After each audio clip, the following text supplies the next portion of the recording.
सबसे पहले तो आप सभी को लोहड़ी की बहुत बहुत बधाई। मकर संक्रांति, पोंगल, भोगली बिहू, उत्तरायण और पौष वर्ष की भी अग्रिम शुभकामनाएं। 100 साल की सबसे बड़ी महामारी से भारत की लड़ाई अब तीसरे वर्ष में प्रवेश कर चुकी है। परिश्रम हमारा एकमात्र पथ है और विजय एकमात्र विकल्प। हम 130 करोड़ भारत के लोग अपने प्रयासों से कोरोना से जीतकर अवश्य निकलेंगे। और आप सबसे जो बातें मैंने सुनी हैं उसमें भी वही विश्वास प्रकट हो रहा है। अभी ओमिक्रॉन के रूप में जो नई चुनौती आई है, जो केसों की संख्या बढ़ रही है, उसके बारे में हेल्थ सेक्रेटरी की तरफ से विस्तार से हमें जानकारी दी गई है। अमित शाह जी ने भी प्रारंभ में कुछ बातें हमारे सामने रखी है। आज अनेक मुख्यमंत्री समुदाय की तरफ से भी, और वो भी हिंदुस्तान के अलग अलग कोने के, काफी महत्वपूर्ण बातें हम सबके सामने आई है। साथियों, ओमिक्रॉन को लेकर पहले जो संशय की स्थिति थी वो अब धीरे धीरे साफ हो रही है। पहले जो वेरिएंट थे उनकी अपेक्षा में कई गुना अधिक तेजी से ओमिक्रॉन वेरिएंट सामान्य जन को संक्रमित कर रहा है। अमेरिका जैसे देश में एक दिन में 14 लाख तक नए केसेस सामने आए हैं। भारत में हमारे वैज्ञानिक और हेल्थ एक्सपर्ट्स हर स्थिति और आंकड़ों का लगातार अध्ययन कर रहे हैं। ये बात साफ है, हमें सतर्क रहना है, सावधान रहना है, लेकिन पैनिक की स्थिति न आए इसका भी हमें ध्यान रखना ही होगा। हमें ये देखना होगा कि त्योहारों के इस मौसम में लोगों की और प्रशासन की अलर्टनेस कहीं से भी कम न पड़े। पहले केंद्र और राज्य सरकारों ने जिस तरह प्रिएम्प्टिव, प्रोएक्टिव और कलेक्टिव अप्रोच अपनाई है, वही इस समय की जीत का मंत्र है। कोरोना संक्रमण को हम जितना सीमित रख पाएंगे, परेशानी उतनी ही कम होगी।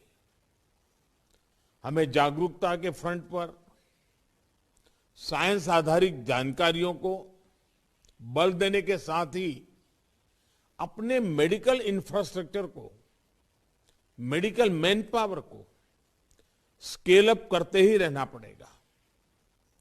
साथियों, दुनिया के अधिकतर एक्सपर्ट्स का कहना है कि वेरिएंट चाहे कोई भी हो, कोरोना से लड़ने का सबसे कारगर हथियार वैक्सीन ही है। भारत में बनी वैक्सीन तो दुनिया भर में अपनी श्रेष्ठता सिद्ध कर रही है।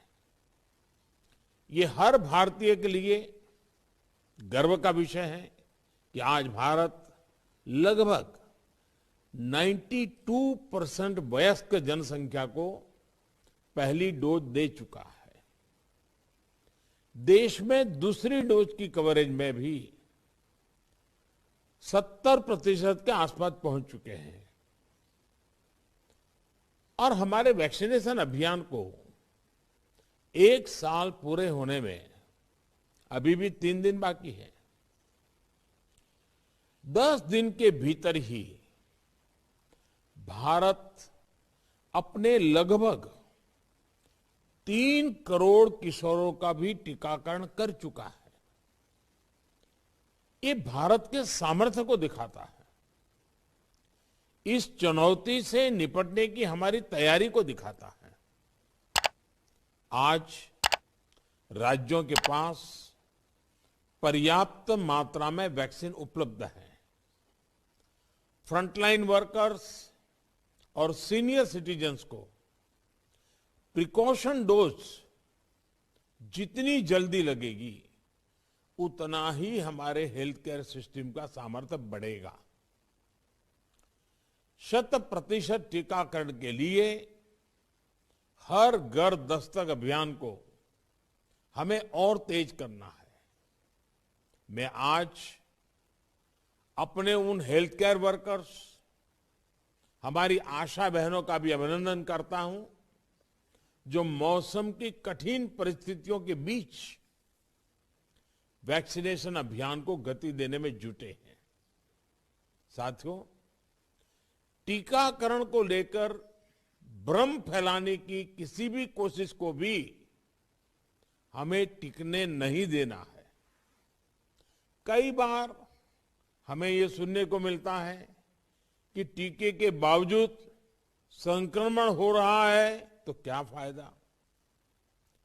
मास्क को लेकर भी ऐसी अफवाहें उड़ती हैं कि इससे लाभ नहीं होता। ऐसी अफवाहों को काउंटर करने की बहुत जरूरत है। साथियों, कोरोना से इस लड़ाई में हमें एक और बात का बहुत ध्यान रखना होगा। अब हमारे पास कोरोना से लड़ाई का 2 साल का अनुभव है। देशव्यापी तैयारी भी है। सामान्य लोगों की आजीविका, आर्थिक गतिविधियों को कम से कम नुकसान हो, अर्थव्यवस्था की गति बनी रहे, कोई भी रणनीति बनाते समय हम इन बातों को जरूर ध्यान में रखें। ये बहुत आवश्यक है और इसलिए लोकल कंटेनमेंट पर ज्यादा फोकस करना बेहतर होगा। जहां से ज्यादा केस आ रहे हैं, जहां ज्यादा से ज्यादा और तेजी से टेस्टिंग हो, सदुपयोग करते हुए अनेक राज्यों ने हेल्थ इंफ्रा को सशक्त किया है। इसके तहत देश भर मेडिकल कॉलेज और जिला अस्पतालों बच्चों के लिए 800 से अधिक विशेष पीडियाट्रिक केयर यूनिट स्वीकृत हुए हैं। करीब 1.5 लाख नए ऑक्सीजन, आईसीयू और एचडीयू बेड तैयार किए जा रहे हैं। 5,000 से अधिक विशेष एम्बुलेंस और 950 से अधिक liquid medical oxygen storage tank की कैपेसिटी जोड़ी है। इमरजेंसी इंफ्रास्ट्रक्चर की कैपेसिटी को बढ़ाने के लिए ऐसे अनेक प्रयास हुए हैं, लेकिन हमें इस इंफ्रास्ट्रक्चर का विस्तार करते रहना है। कोरोना को हराने के लिए हमें अपनी तैयारियों को कोरोना के हर वेरिएंट से आगे रखना होगा।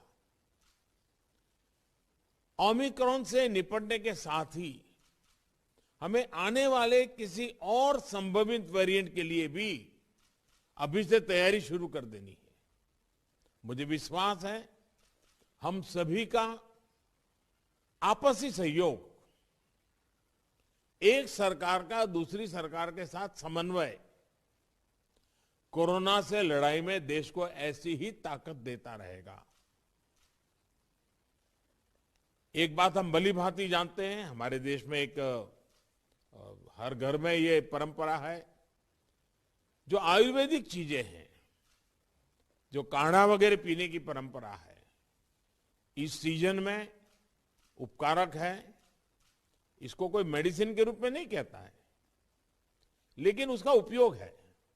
और मैं तो देशवासियों से भी आग्रह करूंगा कि ये जो हमारी परंपरागत घरगथ्थू जो चीजें रहती है, ऐसे समय उसका भी काफी मदद मिलती है, उस पर भी हम ध्यान केंद्रित करें।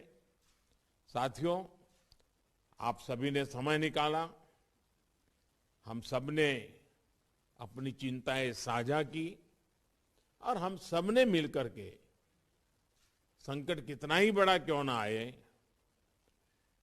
हमारी तैयारियां, हमारा मुकाबला करने का विश्वास और विजयी होने के संकल्प के साथ हर एक की बातों में से निकल रहा है। और यही सामान्य नागरिक को विश्वास देता है और सामान्य नागरिकों के सहयोग से हम इस परिस्थितियों को भी सफलता से पार करेंगे। आप सभी ने समय निकाला, इसके लिए मैं हृदय से आपका आभार व्यक्त करता हूं। बहुत बहुत धन्यवाद।